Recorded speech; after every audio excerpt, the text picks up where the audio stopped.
नमस्कार, स्वागत है आप सबका दिन भर की तमाम बड़ी और अहम खबरों के साथ। मैं हूं कवींद्र। शुरुआत हेडलाइन से। उत्तराखंड मामले पर संसद में अवरोध, कांग्रेस ने केंद्र पर लगाया लोकतंत्र की हत्या का आरोप, सरकार का सदन में बहस से इनकार।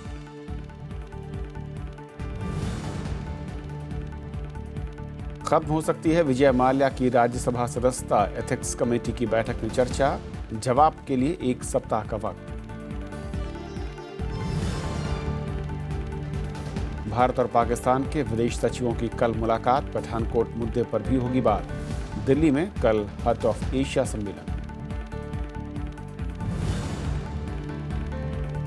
जेएनयू जांच समिति ने कन्हैया पर लगाया 10,000 का जुर्माना, उमर खालिद पर 1 सत्र के लिए पाबंदी, 5 साल तक कोई भी कोर्स नहीं कर सकेगा निर्बाध। ओडिशा में गर्मी से 99 लोगों की मौत, समय से पहले स्कूलों में गर्मी की छुट्टियां, सूखे से निपटने के लिए महाराष्ट्र में विश्व बैंक से मांगा 5,000 करोड़ का कर्ज।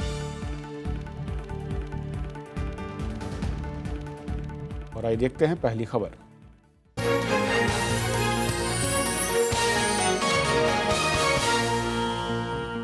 उत्तराखंड और अरुणाचल में राष्ट्रपति शासन के मुद्दे पर आज दोनों ही सदनों में अवरोध हुआ। उत्तेजित कांग्रेस सांसदों की वजह से राज्यसभा की कार्रवाई बार बार अवरोध खड़ा हुआ। सरकार ने कहा कि मामला कोर्ट में होने के चलते इस पर फिलहाल चर्चा नहीं कराई जा सकती।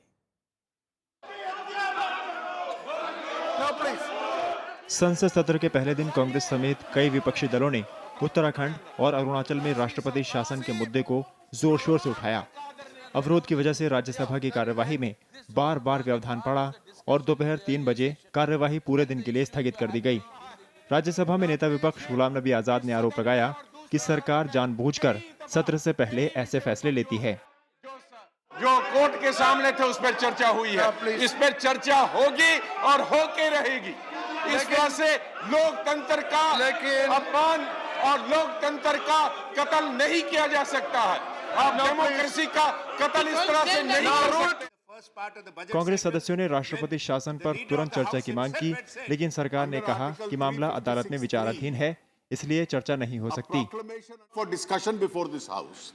This house will have an opportunity to discuss it. Therefore, when the proclamation comes up, please discuss it. But today, you cannot, by an alternative motion, anticipate a discussion which is to take place when the proclamation comes. Lok Sabha में भी कांग्रेस समेत कई दलों ने ये मुद्दा उठाया। कांग्रेस सांसदों ने कार्य स्थगन प्रस्ताव का नोटिस भी दिया, जिसे स्पीकर सुमित्रा महाजन ने खारिज कर दिया। शून्यकाल में कांग्रेस नेता मल्लिकार्जुन खड़गे ने आरोप लगाया कि केंद्र सरकार लोकतंत्र की हत्या करना चाहती है। खास करके The government celebrates the Constitution Day and speak loud about Dr. Baba Saheb Ambedkar, and in contrast take every possible measures to strangle democracy and suffocate a dissenting views. गृह मंत्री राजनाथ सिंह ने विपक्ष के आरोपों को खारिज किया। उन्होंने कहा कि उत्तराखंड और अरुणाचल का सियासी संकट कांग्रेस की देन है। यह संकट हमारी पार्टी के द्वारा अथवा एनडीए के द्वारा ये कोई संकट पैदा नहीं किया गया है। यह तो संकट जो पैदा हुआ है, यह सब इनके दल के का आंतरिक संकट है, जिसके परिणाम स्वरूप एक ऐसी स्थिति वहां पर पैदा हुई है। उत्तराखंड हाईकोर्ट ने 21 अप्रैल को राज्य से राष्ट्रपति शासन हटाने का आदेश दिया था। हालांकि सुप्रीम कोर्ट ने इस पर 27 अप्रैल तक रोक लगा दी है। रविंद्र सिंह शोरान के साथ प्रणव गोस्वामी, राज्यसभा टीवी। उत्तराखंड हाईकोर्ट में आज भी बागी विधायकों की अर्जी पर सुनवाई हुई। बागी विधायकों ने दलील दी कि उन्होंने कांग्रेस नहीं छोड़ी है, बल्कि मुख्यमंत्री बदलना चाहते हैं। 9 बागी विधायकों ने अर्जी देकर अयोग्यता ठहराने के फैसले को चुनौती दी है। बागी विधायकों के वकील सीए सुंदरम ने कहा है कि अपनी सरकार के कामों से असंतुष्ट होना स्वस्थ लोकतंत्र का हिस्सा है। इसका मतलब पार्टी छोड़ना या दल बदल नहीं है। उन्होंने सरकार और पार्टी को एक समझने के स्पीकर के फैसले पर सवाल खड़े किए। बागी विधायकों की दलील थी कि इसे जायज ठहराया गया तो लोकतंत्र खत्म हो जाएगा। और इस मसले पर बातचीत करने के लिए हमारे साथ वरिष्ठ पत्रकार उमाकांत खेरा साहब हैं। उमाकांत जी, स्वागत है आपका। जिस तरीके से पूरा मामला खासा पेचीदा हो रहा है और अब जब आज सुनवाई में जो पक्ष रखा है उन विधायकों की ओर से, किस तरह की दलील आप देखते हैं, ये मामले को कहीं ज़्यादा और पेचीदा कर देता है? देखिए, निश्चित रूप से जो विधायक, जो 9 विधायक कांग्रेस के थे, उन्होंने अपने बचाव में एक अलग से मुकदमा स्टे के लिए पेश किया था नैनीताल हाई कोर्ट में। और वो जाहिर सी बात है कि वो उनका जो दलील है, जो आज उनके वकील ने हाई कोर्ट में पेश की, उन्होंने कहा कि हमारी जो मांग थी वो इंटरनल डेमोक्रेसी की मांग थी पार्टी के भीतर, और हमने डिवीजन की मांग की थी, और डिवीजन की मांग करना एक किसी भी मेंबर का अधिकार है। हमने कुछ भी गलत नहीं किया है, और हम एक मुख्यमंत्री का चेहरा बदलना चाहते थे, हम कोई सरकार नहीं गिराना चाहते थे, और हमारा पार्टी के भीतर हमने इस मुद्दे को पहले से उठाया था। दूसरा बात उन्होंने कहा है हाई कोर्ट में कि हम लोगों ने जो मेमोरेंडम दिया है वो हमने अलग से भी मेमोरेंडम दिया। निश्चित रूप से उन्होंने बीजेपी के साथ मेमोरेंडम साइन किया था, लेकिन उसके बाद उन्होंने अलग से राज्यपाल से मिले और राज्यपाल को एक मेमोरेंडम दिया कि डिवीजन की जो मांग है सदन में, वो स्पीकर गोविंद सिंह कुंजवाल साहब ने वो अस्वीकार किए, रिजेक्ट किए, जो कि असंवैधानिक है। इसमें अब उत्तराखंड का जो मसला है वो पेचीदा, जैसे कि आपने कहा भी, और जैसे कि ये इतना पेचीदा क्यों हुआ, इसलिए हुआ कि स्पीकर की जो भूमिका है, वो स्पीकर कॉन्स्टिट्यूशन का कस्टोडियन है, लेकिन at the same time speaker संविधान के ऊपर नहीं है। तो speaker government of the day को बचाना चाहते थे, ये स्पीकर पर आरोप है। तो स्पीकर की जो भूमिका है, मुझे लग रहा है कि बोम्बे केस में स्पीकर की बोम्बे केस में कहा गया था कि बहुमत का फैसला सदन पटल पर होगा, लेकिन और स्पीकर तय करेंगे कि किसको बहुमत है, जो विधि सम्मत वोटिंग होने के बाद। यहां क्या हो गया कि as a institution of speaker जो है वो कटघरे में खड़ा है, और स्पीकर पर यह आरोप है कि उन्होंने डिवीजन की डिमांड थी, मत विभाजन की मांग थी सदन के पटल पर, उसको अस्वीकार किया। तो ऐसी सूरत में ये मामला, अब स्पीकर का कहना है कि ये तो बजट पास हो गया था। तो नैनीताल हाई कोर्ट से लेकर के सुप्रीम कोर्ट तक ये मामला, बजट पास हो गया था तो मत विभाजन की मांग क्यों हुई, और मत विभाजन की मांग सही माने में उन्होंने पहले दिन ही, जो डिसिडेंट एमएलए थे और बीजेपी ने उनको पता था कि क्या होना, क्योंकि संख्या उनके पास ज्यादा थी। तो बड़ा कहावत है ना कि पहले मुर्गी पैदा हुई या पहले अंडा पैदा हुआ। तो ये जो इस तरह की जो पेचीदगियां में ये सारा मामला उलझ गया है, तो अब ये सुप्रीम कोर्ट में आ गया है, और सुप्रीम कोर्ट को 27 तारीख को फैसला करना है। मुझे लग रहा है कि सुप्रीम कोर्ट को भी ये जो डिसिडेंट एमएलएस का जो मुद्दा है उसको भी संज्ञान में लेना पड़ेगा, क्योंकि वो उनको इस पूरे पिक्चर से अलग रख करके फैसला करना उनके लिए बड़ा मुश्किल काम होगा। जी, और एक और मैं जोड़ना चाहूंगा, क्योंकि कांग्रेस की ओर से इन विधायकों के खिलाफ अभी तक कोई ऐसी कार्रवाई की बात सामने नहीं आई है। ये न होना उन विधायकों की आज की दलील में कहीं ज्यादा जो है दम दिखाता है। निश्चित रूप से मैं आपकी बात से बिल्कुल सहमत हूँ, आपका वाजिब सवाल है। मुद्दा ये है कि कांग्रेस क्यों इसमें बचाव की मुद्रा में, इस बिंदु पर कि अगर उन्होंने एंटी पार्टी एक्टिविटीज की है तो आपने उनको निकाला क्यों नहीं, आपने उनको निलंबित क्यों नहीं किया। तो ऐसी कोई कार्रवाई उन्होंने इसलिए नहीं की कि ताकि वो जब अभी ये व्हिप जारी करेंगे, निश्चित रूप से 27 तारीख को व्हिप जारी करेंगे, तो ये चाह रहे हैं कि उनको चारा डाल करके उस व्हिप की परिधि में ले आना। क्योंकि जैसे बीजेपी का एक एमएलए भीमलाल आर्य को कांग्रेस पार्टी ने निलंबित कर दिया, बीजेपी ने निलंबित कर रखा है, क्योंकि वो कांग्रेस के लोगों के साथ घूमते हैं, और वो 1-1.5 साल से हरीश रावत जी के साथ घूमते हैं, उनके साथ उनके सारे एक्टिविटीज में शामिल है। तो मुझे जो निश्चित रूप से ये बड़ा इंपॉर्टेंट मुद्दा है कि इन्होंने निकाला नहीं, तो कांग्रेस को इसका जवाब कांग्रेस के पास नहीं। जैसे आज कांग्रेस के पास राज्यसभा में जवाब नहीं था कि जब सभापति साहब ने उनको बोला कि साहब आप जो हंगामा दिन भर सदन में कर रहे हैं, ये आप लोग चाहते क्या है। आज राज्यसभा नहीं चली, लोकसभा में भी हंगामा हुआ, आज जयराम रमेश जी की प्रेस कॉन्फ्रेंस, उनसे सवाल पूछा गया, तो वो कह रहे थे, उनको भी उन्होंने सटीक जवाब नहीं दिया। इसलिए नहीं दिया कि पल पल पल चीजें बदल रही हैं, कल सुप्रीम कोर्ट कोई फैसला कर लेता है, और वो निश्चित रूप से अगर कांग्रेस को उसका बेनिफिट मिल जाता है, तो अभी कांग्रेस पार्टी कोई एक्सट्रीम पोजीशन नहीं लेना चाहती है,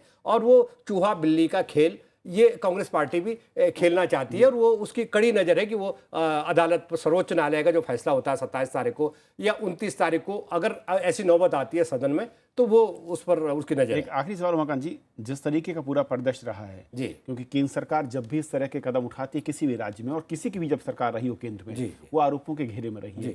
यहाँ पर बीजेपी भी उसी तरीके से घेरे में है, लेकिन दोनों ही जगहों पर अगर बात करूं, इससे पहले जो अरुणाचल की बात हुई और उत्तराखंड में, क्या कांग्रेस के ही नेताओं ने, विधायकों ने अपनी मुश्किलें ज़्यादा बढ़ाई, इसलिए यहाँ पर राजनीतिक तौर पर बीजेपी को उतना नुकसान होता नहीं दिख रहा है। देखिए ये निश्चित रूप से देखिए कांग्रेस में उनकी विधायकों की अपनी अपनी डिमांड थी और निश्चित रूप से कुछ नेचर, ऐसा नहीं पूरी तरह, उत्तराखंड और हिमाचल अरुणाचल प्रदेश में समानता क्या है? समानता ये है कि वहाँ का एक डिसिडेंट ग्रुप था जो मुख्यमंत्री की कार्यशैली के खिलाफ था और वो दिल्ली में डेरा डाले हुए थे, वो उनकी बातें अनसुनी की जा रही थी।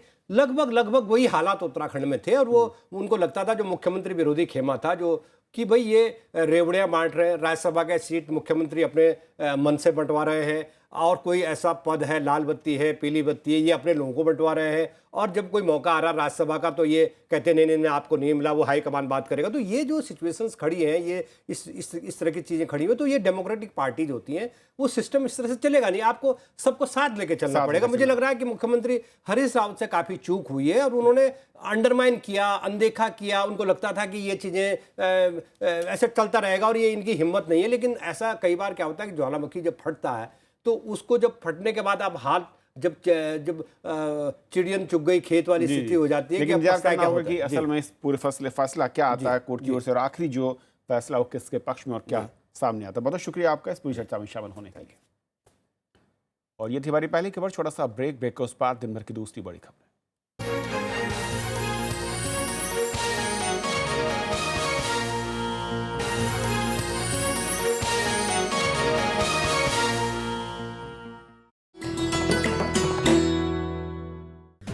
MC मैरी कॉम सफलतम भारतीय महिला मुक्केबाज, विश्व चैंपियनशिप में 5 स्वर्ण और 1 रजत, लंदन ओलंपिक्स में कांस्य और एशियन गेम्स में कांस्य पदक विजेता। 5 फीट 2 इंच लंबी मैरी को किया जाता है दुनिया की सफलतम महिला मुक्केबाजों में शुमार।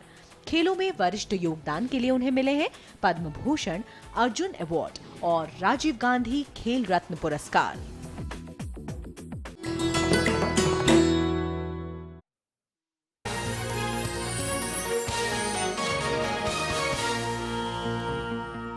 ऑड इवन नियम के चलते आज सांसदों को भी खासी दिक्कतों से जूझना पड़ा। कुछ सांसदों ने इस मुद्दे को संसद में उठाते हुए छूट की मांग की। हालांकि दिल्ली सरकार ने उन्हें राहत देने से इनकार कर दिया। दिल्ली सरकार ने तमाम लोगों को एग्जाम किया, लेकिन मेंबर ऑफ पार्लियामेंट को जानबूझ के इस मारे एग्जाम नहीं किया कि हम उनको बेइज्जत कर सकें, उनको उनकी हैसियत दिखा सकें।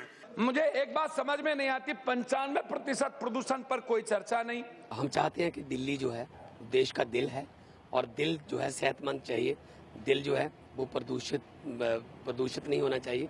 सोमवार को संसद में ऑड इवन की गूंज सुनाई दी। समाजवादी पार्टी सांसद नरेश अग्रवाल ने दिक्कतों का जिक्र किया तो आरजेडी से निष्कासित राजेश रंजन उर्फ पप्पू यादव ने इसे भ्रष्टाचार को बढ़ावा देने वाली योजना बताया। कई सांसदों ने खुद को इस नियम के दायरे से बाहर रखने की मांग की। एक पास हमको मिलता है, एक गाड़ी पे लगा सकते हैं, एक दिन उस पास पे चल सकते हैं। श्रीमन, हम अगर इस सदन में आना चाहें तो अब हमारे पास कोई वैकल्पिक व्यवस्था नहीं है कि हम सदन की कार्रवाई में भाग लें। The House should decide. We can say about this House, some decision has to be made. Is the national capital of Delhi, the day when the House is sitting, how can members be prevented from coming? And how will the members commute? उपसभापति ने सरकार से मामले में दखल देने के लिए कहा है। I think this has to be taken up. Why not the Parliamentary Affairs Ministry take up the matter with the Delhi government?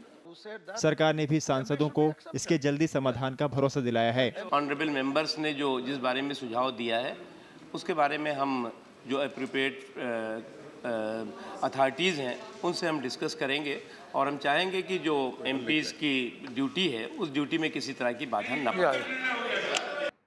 सदन में इस मुद्दे पर जहां सांसदों ने आवाज उठाई, वहीं बाहर कुछ सांसद नियम तोड़ते नजर आए। हालांकि कुछ ने मुहिम में सरकार का साथ दिया। जब सरकार ने सुविधा दी हुई है तो कुछ छोटा मोटा प्रॉब्लम है तो वहाँ हम बोल सकते हैं, लेकिन जो सुविधा दी हुई है उसमें जाना चाहिए।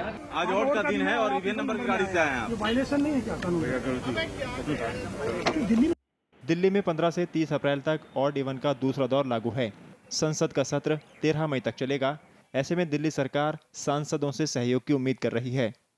अनु दीवान के साथ विशाल दहिया, राज्यसभा टीवी। बैंकों का कर्ज न लौटाने वाले विजय माल्या की राज्यसभा की सदस्यता खत्म हो सकती है। आचार समिति की आज की बैठक में इस मुद्दे पर चर्चा हुई। बैठक के बाद समिति के अध्यक्ष कर्ण सिंह ने कहा कि माल्या को नोटिस भेजकर 1 सप्ताह में जवाब मांगा जाएगा और उनका जवाब आने के बाद समिति 3 मई को आगे की कार्रवाई करेगी। परिस्थिति जो डॉक्टर विजय माल्या के बारे में हमारे सामने थी, उसके ऊपर हमने गौर किया। कुछ हमने दस्तावेज मांगे भी थे बैंक से, वो भी हमारे पास आ गए और सारी परिस्थिति देख के हम इस नतीजे पे पहुंचे हैं कि इनको राज्यसभा से निष्कासित किया जाना चाहिए। और अब बात चुनावी खबरों की।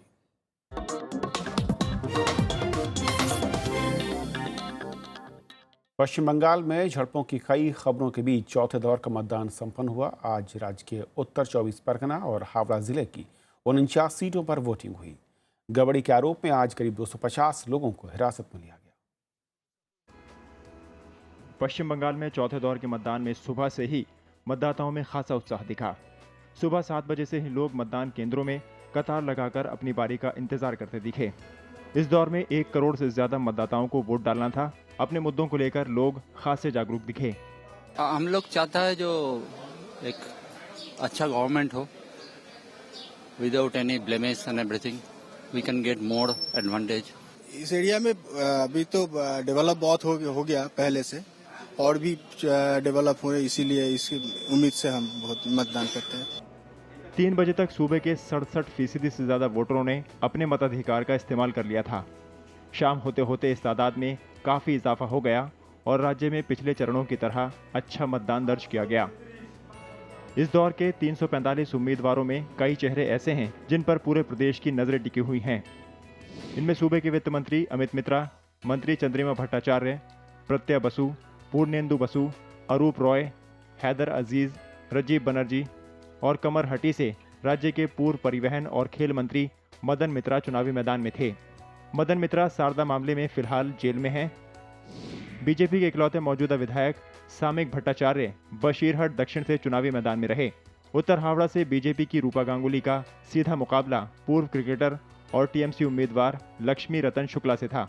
कांग्रेस ने यहां संतोष पाठक को उतारा। राज्य की कुल 294 विधानसभा सीटों में से 216 सीटों पर 4 चरणों में मतदान हो चुका है। बाकी बचे 2 चरणों में 30 अप्रैल को 53 सीटों और 5 मई को 25 सीटों पर मतदान होगा। मतों की गिनती 19 मई को होगी। पंचानन मिश्रा, राज्यसभा टीवी।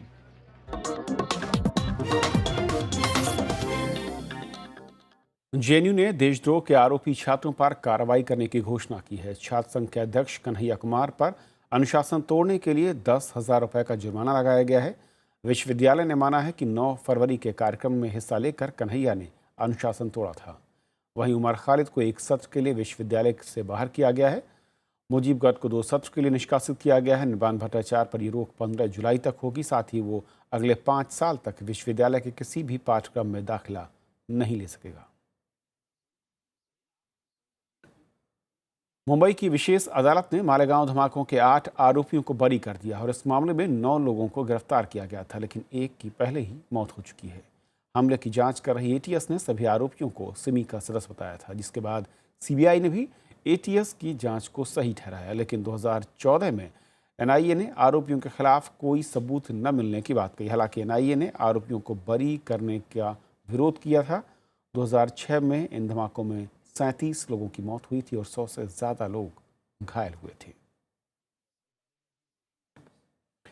लंबे समय के बाद मंगलवार को दिल्ली में भारत और पाकिस्तान के विदेश सचिवों की मुलाकात होगी। दोनों देश पठानकोट आतंकवादी हमले की जांच में प्रगति के साथ द्विपक्षीय वार्ता के खाके पर भी चर्चा करेंगे। पाकिस्तान के विदेश सचिव एजाज अहमद चौधरी कल एक दिन की यात्रा पर दिल्ली पहुंचेंगे। पाकिस्तान के विदेश सचिव एजाज अहमद चौधरी अफगानिस्तान में शांति वार्ता के लिए बने हार्ट ऑफ एशिया सम्मेलन में भाग लेने दिल्ली आ रहे हैं। वो विदेश सचिव एस जयशंकर से द्विपक्षीय बातचीत करेंगे। इसे भारत और पाकिस्तान के बीच कॉम्प्रिहेंसिव डायलॉग की शुरुआत के रूप में ही देखा जा रहा है। यह उस बात की शुरुआत है जिसके तहत विदेश सचिव स्तर पर यह बात तय होनी थी कि किस तरह से आगे दोनों देशों के बीच बातचीत को आगे बढ़ाया जाए। कल सुबह विदेश सचिव आएंगे और उसके बाद 3 बजे हार्ट ऑफ एशिया की बैठक शुरू होगी। कांग्रेस का आरोप है कि सरकार की पाकिस्तान नीति बार बार बदल रही है। इसलिए सरकार को वार्ता का एजेंडा सामने रखना चाहिए। Prime Minister and the government need to explain to the nation what is the context of their policy. We don't have a coherent Pakistan policy. It goes up and down. And we've had so many changes of announcements and cancellations and so on that the nation needs to be taken into confidence as to what the vision of the government is. Pathankot हमले के बाद पाकिस्तान की जांच team Bharat आई थी। अब NIA के पाकिस्तान जाने की बात चल रही है। पठानकोट हमले की वजह से दोनों देशों के बीच बातचीत रुक गई थी। पिछले दिनों पाकिस्तान के उच्चायुक्त अब्दुल बासित ने सचिव स्तर की वार्ता निलंबित होने की बात कही थी। हालांकि पाकिस्तान के विदेश मंत्रालय ने कहा था कि दोनों देशों के बीच वार्ता की प्रक्रिया जारी है। अखिलेश सुमन, राज्यसभा टीवी। और अब बात जल संकट और सूखे की।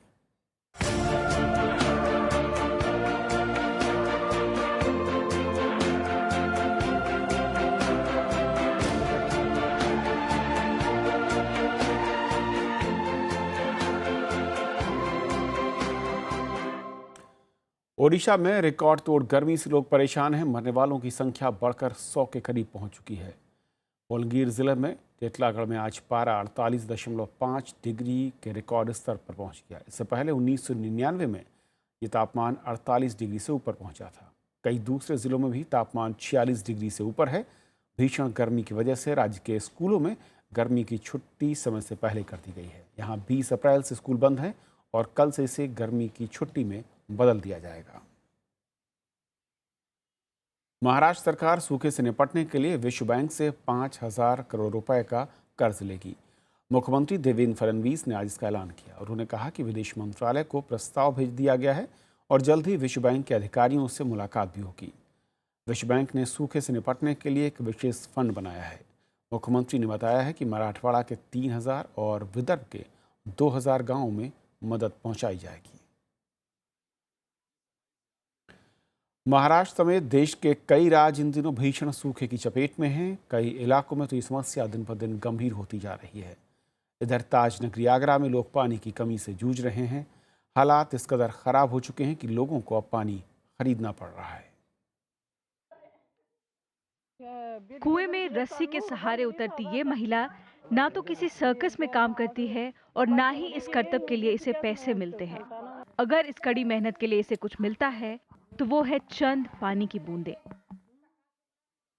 ये तस्वीर है कर्नाटक के बेलगावी गांव की, जो ये बताने के लिए काफी है कि किस कदर ये इलाका सूखे की चपेट में है।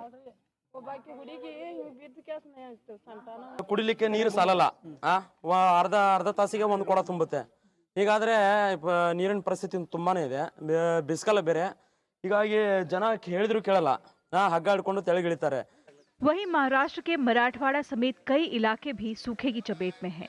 राज्य के कृषि मंत्री भी इस बात से इनकार नहीं करते। महाराष्ट्र में और विशेष रूप में मराठवाड़ा में पानी की बहुत किल्लत है। भारी सूखा यहाँ पर पड़ा हुआ है। पीने के पानी की भी बहुत सारी किल्लत यहाँ पर है। मराठवाड़ा में ज्यादा करके है। इधर ताजनगरी आगरा में हर रोज हजारों सैलानी ताजमहल देखने आते हैं, लेकिन इस शहर की एक दूसरी तस्वीर भी है। वो है पानी की तलाश में दर दर भटकते लोग। यमुना किनारे बसा ये शहर इन दिनों पानी की भारी कमी से जूझ रहा है। लोगों की आय की बड़ी रकम पानी खरीदने में ही खर्च हो जाती है। पता ही नहीं यहाँ पे बिल्कुल 100-200 रुपए कमाते हैं, 40-50 रुपए का पानी भरवाते हैं।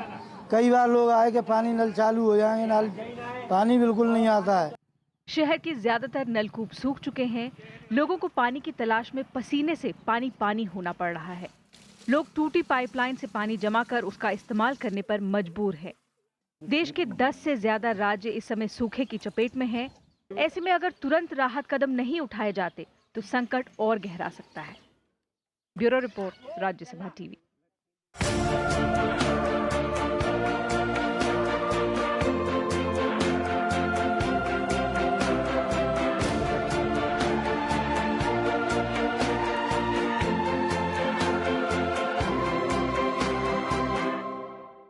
चीन की आपत्ति के बाद भारत ने उइगर नेता डोलकनीसा का वीज़ा रद्द कर दिया है। वो धर्मशाला में 28 अप्रैल को चीन में लोकतंत्र के सवाल पर एक सम्मेलन में शरीक होने वाले थे। 23 अप्रैल को उन्हें ईमेल से वीज़ा रद्द होने की सूचना दी गई।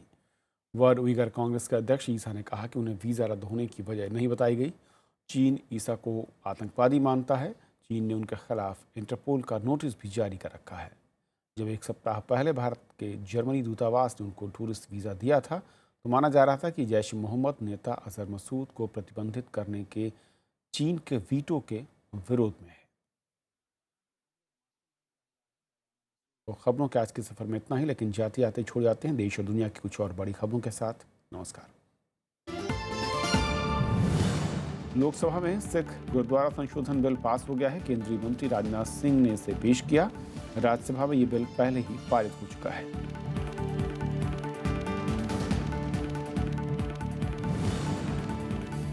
आधार कार्ड को मनी बिल के तौर पर संसद में पास करने के मामले में 6 मई को सुप्रीम कोर्ट में अगली सुनवाई होगी।